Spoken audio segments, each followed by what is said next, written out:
Hi hello ನಮಸ್ತೆ ಎಲ್ಲರಿಗೂ ಸ್ವಾಗತ ಮತ್ತೊಮ್ಮೆ ನಮ್ಮ ಚಾನಲ್ಗೆ. ಇವತ್ತಿನ ರೆಸಿಪಿನಲ್ಲಿ ನೋಡ್ತಿರ್ಬೋದು ಒಂದು ಟೇಸ್ಟಿ ಆಗಿರುವಂಥ ಸ್ಪಾಂಜಿ ಆಗಿರುವಂಥ ಟೀ ಟೈಮ್ಗೆ ಒಂದು ಮಾಡಿಸಿದಂಥ ಒಂದು ಕೇಕ್ ಮಾಡೋ ತೋರಿಸಿದ್ದೀನಿ. ನೀವು ಬೇಕ್ರಿಗಳೆಲ್ಲ ತರ್ತಿರಲ್ಲ, ಅದಕ್ಕಿಂತಲೂ ಸೂಪರಾಗಿ ನೀವು ಮನೆಯಲ್ಲೇ ಮಾಡ್ಕೊಳ್ಬೋದು, ಅದು ಕೂಡ ಓವೆನ್ ಇಲ್ಲದೆ. ಬನ್ನಿ ಹಾಗಿದ್ರೆ ಇದನ್ನು ಮಾಡೋದು ನೋಡೋಣ. ನಾನಿಲ್ಲೊಂದು ಮಿಕ್ಸರ್ ಜಾರ್ ತೊಗೊಂಡಿದ್ದೀನಿ, ತುಂಬ ಸಿಂಪಲ್ ಇದನ್ನು ಮಾಡೋದು. ನೋಡಿ, ಒಂದು 2 ಮೊಟ್ಟೆನ ನಾನಿಲ್ಲಿ ಹಾಕ್ಕೊಳ್ತಾ ಇದ್ದೀನಿ. ನಾನಿಲ್ಲಿ ಒಂದು 1/4 kg ಹಿಟ್ಟಿನ ಪ್ರಮಾಣದಲ್ಲಿ ಕೇಕನ್ನು ಮಾಡ್ತಿರೋದ್ರಿಂದ 2 ಮೊಟ್ಟೆ ಸಾಕಾಗತ್ತೆ. ಇದರ ಎಲ್ಲ ಇಂಗ್ರೀಡಿಯೆಂಟ್ಸ್ ಲಿಸ್ಟ್ ಏನಿದೆ ನಾನು ಡಿಸ್ಕ್ರಿಪ್ಷನ್ ಬಾಕ್ಸ್ನಲ್ಲಿ ಡೀಟೇಲಾಗಿ ಕೊಟ್ಟಿರ್ತೀನಿ, ಅಲ್ಲಿ ನೀವು ಚೆಕ್ ಮಾಡ್ಬೋದು. ಮಾಡಬೇಕು ಅಂದ್ಕೊಂಡ್ರೆ 1/3 ಕಪ್ ಆಗೋಷ್ಟು ಎಣ್ಣೆಯನ್ನು ಹಾಕ್ಕೊಳ್ತಾ ಇದ್ದೀನಿ. ನಾನಿಲ್ಲಿ ಸನ್ಫ್ಲವರ್ ಆಯಿಲ್ ಬಳಸಿದ್ದೀನಿ.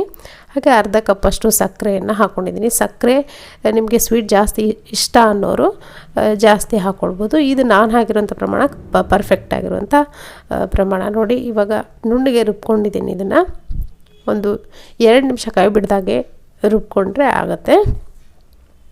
ಸೊ ಇವಾಗ ಇದಕ್ಕೆ ಒಂದು 1/4 kg ಅಂದರೆ 250 ಗ್ರಾಮ್ ಆಗುವಷ್ಟು ನಾನಿಲ್ಲಿ ಮೈದಾ ಹಿಟ್ಟನ್ನು ಹಾಕ್ಕೊಳ್ತಾ ಇದ್ದೀನಿ.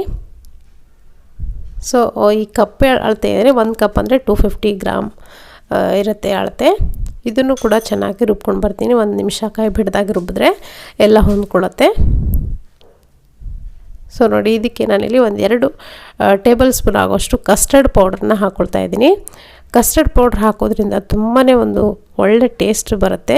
ಇದಕ್ಕೆ ನೋಡಿ, ಒಂದು ಅರ್ಧ ಕಪ್ ಆಗುವಷ್ಟು ಹಾಲನ್ನು ಕೂಡ ಹಾಕ್ಕೊಂಡು ಮತ್ತೆ ಇದನ್ನು ನುಣ್ಣಗೆ ರುಬ್ಕೊಳ್ತೀನಿ. ಒಂದು ವೇಳೆ ನಿಮಗೆ ನುಣ್ಣಗೆ ರುಬ್ಕೊಂಡು ಆದಮೇಲೆ ಗಟ್ಟಿ ಅಂತ ಅನಿಸಿದ್ರೆ ಮತ್ತೆ ಸ್ವಲ್ಪ ಹಾಲು ಹಾಕ್ಕೊಂಡು ನೀವು ರುಬ್ಕೊಳ್ಬೋದು.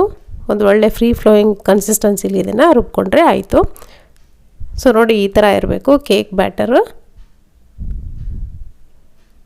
ಸೊ ಈ ಕನ್ಸಿಸ್ಟೆನ್ಸಿಲಿ ಕೇಕ್ ಬ್ಯಾಟರ್ ನೀವು ರೆಡಿ ಮಾಡಿಕೊಂಡ್ರೆ ಒಂದು ಒಳ್ಳೆ ಪರ್ಫೆಕ್ಟ್ ಆಗಿರುವಂಥ ಸ್ಪಾಂಜಿ ಆಗಿರುವಂಥ ಕೇಕ್ ನಿಮಗೆ ರೆಡಿ ಆಗುತ್ತೆ. ಸೊ ಇವಾಗ ಕೇಕ್ ಬ್ಯಾಟರ್ ರೆಡಿ ಆಯಿತು. ನಾನು ಇದನ್ನು ಮತ್ತೊಂದು ಬೌಲ್ಗೆ ಟ್ರಾನ್ಸ್ಫರ್ ಮಾಡ್ಕೊಂಡಾಗಿದೆ. ಇದಕ್ಕೆ ನೋಡಿ, ನಾನಿಲ್ಲಿ ವೆನಿಲಾ ಎಸೆನ್ಸ್ ಹಾಕ್ಕೊಳ್ತಾ ಇದ್ದೀನಿ. ನೀವು ಬೇಕಿದ್ರೆ ಏಲಕ್ಕಿ ಪೌಡ್ರನ್ನ ಹಾಕ್ಕೊಳ್ಬೋದು. ವೆನಿಲಾ ಎಸೆನ್ಸ್ ಕೂಡ ಅಷ್ಟೇ ಜಾಸ್ತಿ ಹಾಕ್ಲಿಕ್ಕೆ ಹೋಗ್ಬಿಡಿ, ಅದೇ ಫ್ಲೇವರ್ ಆಗುತ್ತೆ. ಇವಾಗ ನೋಡಿ, ಬೇಕಿಂಗ್ ಸೋಡಾನ ನೋಡಿ ಒಂದು 1/4 ಟೀ ಸ್ಪೂನ್ ಆಗುವಷ್ಟು ಹಾಕ್ಕೊಂಡಿದ್ದೀನಿ. ನೋಡಿ, 1/4 ಟೀ ಸ್ಪೂನಲ್ಲಿ ಅರ್ಧದಷ್ಟು ಮಾತ್ರ ಹಾಕ್ಕೊಂಡಿದ್ದೀನಿ. ಹಾಗೆ 1/4 ಟೀ ಸ್ಪೂನ್ ಫುಲ್ಲು ಈ ಬೇಕಿಂಗ್ ಪೌಡರನ್ನು ನಾನು ಅಲ್ಲಿ ಹಾಕ್ಕೊಳ್ತಾ ಇದ್ದೀನಿ. ಸೊ ಇದನ್ನು ಚೆನ್ನಾಗಿ ಮಿಕ್ಸ್ ಮಾಡ್ಕೊಳ್ತೀನಿ. ಕ್ಲೀನಾಗಿ ಈ ಥರ ಒಂದೇ ಸೈಡ್ನಲ್ಲಿ ಮಿಕ್ಸ್ ಮಾಡ್ಕೊಳ್ಳಿ. ಇದನ್ನು ಬೇಗನೆ ಫರ್ಮೆಂಟ್ ಆಗುತ್ತೆ. ಸೊ ಕ್ಲೀನಾಗಿ ಒಂದು ಸರಿ ಮಿಕ್ಸ್ ಮಾಡ್ಕೊಂಡು ಆದಮೇಲೆ ನಾನಿಲ್ಲಿ ಟೂಟಿ ಫ್ರೂಟಿಗೆ ಒಂದು ಟೀ ಸ್ಪೂನಷ್ಟು ಮೈದಾ ಹಿಟ್ಟನ್ನು ಹಾಕಿ ಒಂದು ಸರಿ ಮಿಕ್ಸ್ ಮಾಡಿಕೊಂಡು ಹಾಕ್ಕೊಳ್ತಾ ಇದ್ದೀನಿ. ಈ ಪ್ರೊಸೀಜರ್ ಏನಕ್ಕೆ ಮಾಡೋದು ಅಂದರೆ, ಇದು ಅಂಟುಗಳೆಲ್ಲ ಒಂದಕ್ಕೊಂದು ಅಲ್ಲಿ ಹಿಟ್ಟಲ್ಲಿ ಈ ಬ್ಯಾಟರ್ನಲ್ಲಿ ಹಾಕೊಂಡಾಗ ಬಿಡಿ ಬಿಡಿಯಾಗಿ ಒಂದಕ್ಕೊಂದು ಅಂಟ್ಕೊಳ್ದೆ ಎಲ್ಲ ಕಡೆ ಈವನ್ನಾಗಿ ಸ್ಪ್ರೆಡ್ ಆಗುತ್ತೆ ಅಂತ.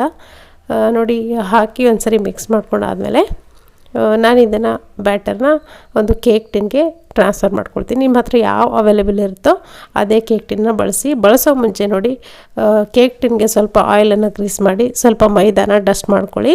ಅಥವಾ ನಿಮ್ಮ ಹತ್ರ ಬಟರ್ ಪೇಪರ್ ಅವೈಲೇಬಲ್ ಇದ್ದರೆ ಬಟರ್ ಪೇಪರನ್ನು ಕೂಡ ಹಾಕ್ಕೊಂಡು ನೀವು ಮಾಡ್ಕೊಳ್ಬೋದು. ಸೊ ನಾನಿಲ್ಲಿ ಜಸ್ಟ್ ಆಯಿಲ್ ಮಾತ್ರ ಗ್ರೀಸ್ ಮಾಡ್ಕೊಳ್ತಾ ಇದ್ದೀನಿ.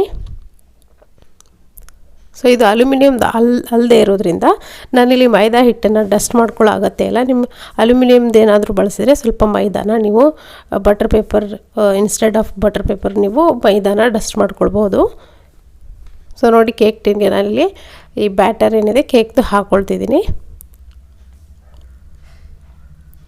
ಮೇಲ್ಗಡೆ ಸ್ವಲ್ಪ ಟೂಟಿ ಫ್ರೂಟಿ ಕೂಡ ಹಾಕ್ಕೊಳ್ತಾ ಇದ್ದೀನಿ. ನಿಮಗೆ ಕಲರ್ ಟೂಟಿ ಫ್ರೂಟಿ ಇದ್ದರೆ ಅದನ್ನು ಕೂಡ ಹಾಕ್ಕೊಳ್ಳಿ, ತುಂಬ ಚೆನ್ನಾಗಿ ಕಾಣಿಸುತ್ತೆ. ಸೊ ಒಂದ್ಸರಿ ಟ್ಯಾಪ್ ಮಾಡಿಕೊಂಡು ನಾನಿಲ್ಲಿ ಮೊದಲೇ ಕಡಾಯಿನ ಬಿಸಿ ಇಟ್ಟಿದ್ದೆ.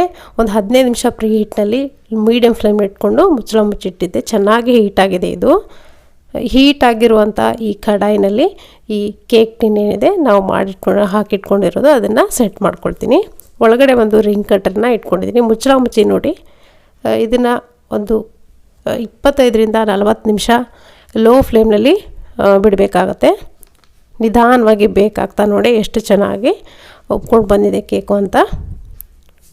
ಸೊ ಒಂದು 40 ನಿಮಿಷ ಆಗಿದೆ ನೋಡಿ. ಇವಾಗ ತೆಗೆದು ನೋಡ್ತಾ ಇದ್ದೀನಿ ನಾನು. ಸೊ ನೋಡಿ ಈ ಥರ ಎಲ್ಲೂ ಸ್ಟಿಕ್ಕಿಗೆ ಅಂಟ್ಕೊಳ್ಳಿಲ್ಲ ಅಂದರೆ ಪರ್ಫೆಕ್ಟಾಗಿ ಆಗಿದೆ ಅಂತ. ಇನ್ನೂ ಜಾಸ್ತಿ ಬೇಕ್ ಮಾಡ್ಕೊಳ್ತಾ ಹೋದರೆ ಕೆಳಭಾಗ ಏನಿದೆ ಕಪ್ಪಾಗ್ತಾ ಹೋಗುತ್ತೆ, ಅದಕ್ಕೆ ತೆಗಿತಾ ಇದ್ದೀನಿ ನಾನು. 40 ನಿಮಿಷ ಸಾಕಾಯಿತು. ಸೊ ಅಂಟ್ತಾ ಇದೆ ಅನ್ನೋದಾದರೆ ಸ್ಟಿಕ್ಗೆ ಇನ್ನೂ ಒಂದು 5 ನಿಮಿಷ ನೀವು ಬಿಡ್ಬೋದು. ಸೊ ಪೂರ್ತಿಯಾಗಿ ತಣ್ಣಗೆ ಹಾಕ್ಬಿಡ್ತೀನಿ. ಪೂರ್ತಿ ತಣ್ಣಗಾದ್ಮೇಲೆ ನೋಡಿ ಒಂದು ಚಾಕುವಿನ ಹಿಂಭಾಗದಿಂದ ನೋಡಿ ಸೈಡ್ ಎಡ್ಜಸ್ ಏನಿದೆ ನೋಡಿ ಅದನ್ನು ಚೆನ್ನಾಗಿ ಬಿಡಿಸ್ಕೊಳ್ಳಿ ಮೊದಲಿಗೆ, ಯಾಕಂದರೆ ಕೇಕು ಅಂಟ್ಕೊಳ್ಳುವಂಥ ಚಾನ್ಸಸ್ ಇರುತ್ತೆ. ಅದಕ್ಕೋಸ್ಕರ ಈ ಥರ ಚಾಕುವಿನ ಹಿಂಭಾಗದಿಂದ ಈ ಥರ ಬಿಡಿಸ್ಕೊಂಡಾದ್ಮೇಲೆ ಈಸಿಯಾಗಿ ಕೇಕ್ನ ಅನ್ಮೋಲ್ಡ್ ಮಾಡ್ಬೋದು. ಸೊ ನೋಡಿ ಎಷ್ಟು ಕಲರ್ಫುಲ್ಲಾಗಿ ಪರ್ಫೆಕ್ಟಾಗಿ ಕೇಕು ಬಂದಿದೆ ಅಂತ. ಅಷ್ಟೇ ಸ್ಪಾಂಜಿಯಾಗಿರುತ್ತೆ. ಇವಾಗ ನೀವು ನೋಡ್ತಿರ್ಬೋದು ಎಷ್ಟು ಸ್ಪಾಂಜಿಯಾಗಿದೆ. ಸೊ ನಾನು ಇದನ್ನು ಕಟ್ ಮಾಡಿ ಕೂಡ ಇಟ್ಟಿದ್ದೀನಿ ನೋಡಿ, ಎಷ್ಟು ಚೆನ್ನಾಗಿದೆ ಕೇಕು. ಟೇಸ್ಟ್ ಕೂಡ ಅಷ್ಟೇ ಚೆನ್ನಾಗಿತ್ತು. ಖಂಡಿತವಾಗ್ಲೂ ಇದು ನಿಮ್ಗೆ ಇಷ್ಟ ಆಗಿದೆ ಅಂದ್ಕೊಳ್ತೀನಿ. ಇಷ್ಟ ಆಗಿದ್ರೆ ಒಂದು ಲೈಕ್ ಒತ್ತೋದನ್ನ ಮರಿಬೇಡಿ. Thank you.